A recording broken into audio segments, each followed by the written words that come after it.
Zee Marathi वाहिनीच्या महाराष्ट्राच्या महामालिकेत म्हणजेच लक्ष्मी निवास या मालिकेत खूप मोठा धमाकेदार ट्विस्ट येणार आहे।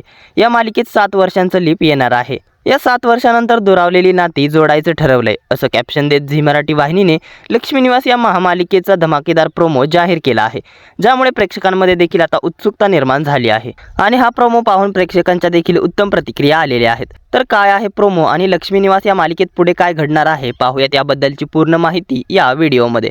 पण त्याआधी आपल्या फिल्मी उचापती या चॅनलला सबस्क्राइब केलं नसेल तर सबस्क्राइब करून घ्या। लक्ष्मी निवास या मालिकेत 7 वर्षानंतर भावना, सिद्धू, लक्ष्मी, जान्हवी, विश्वा आणि जयंत हे सगळे वेगवेगळे झाल्याचे पाहायला मिळत आहेत।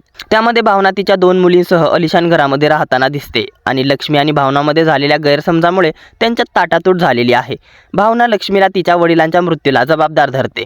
लक्ष्मीवरती नाराज होत या बाईचं तोंड कधीही बघणार नाही असं भावना म्हणते। तर दुसरीकडे लक्ष्मी एक मोठी उद्योजिका झालेली आहे, जिची न्यूजपेपरमध्ये देखील आलेली आहे। अशी इतकी मोठी उद्योजिका बनून देखील लक्ष्मीच्या आयुष्यात आनंद नाही। प्रोमोवरून लक्ष्मी आणि सिद्धू एकाच ठिकाणी राहत असल्याचं दिसत आहे। सिद्धू लक्ष्मीला म्हणतो की तुम्हा मायलेकींना मी परत पुन्हा एकदा एकत्र आणणारच। तसेच जान्हवीने विश्वासोबत तिचा नवा संसार थाटला आहे आणि त्यांना मूल देखील झाले आहे आणि मुलाचा वाढदिवस साजरा करताना जान्हवी आणि विश्वा दोघेही खुश असल्याचे दिसत आहेत। तर इकडे जयंत हा जेलमधून सुटल्याचे पाहायला मिळते। जयंत बोलतो, 7 वर्ष ज्या मायलेकीने हे ताट माझ्या वाट्याला आणलं त्या दळवी कुटुंबाला अन्नाच्या शितासाठी हा जयंत तडपवणार।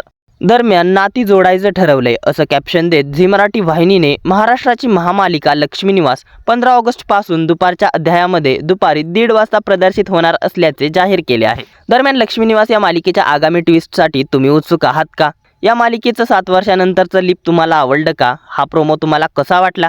लक्ष्मी निवास ही मालिका तुम्ही पाहता का? तुम्हाला ही मालिका आवडते का की ही मालिका बंद व्हायला हवी होती? या साऱ्यांबद्दल काय आहेत तुमच्या प्रतिक्रिया कमेंट्स करून नक्की सांगा। मनोरंजन विश्वातील अशाच घडामोडी जाणून घेण्यासाठी आपल्या फिल्मी उचापती या चॅनलला सबस्क्राइब करा। धन्यवाद।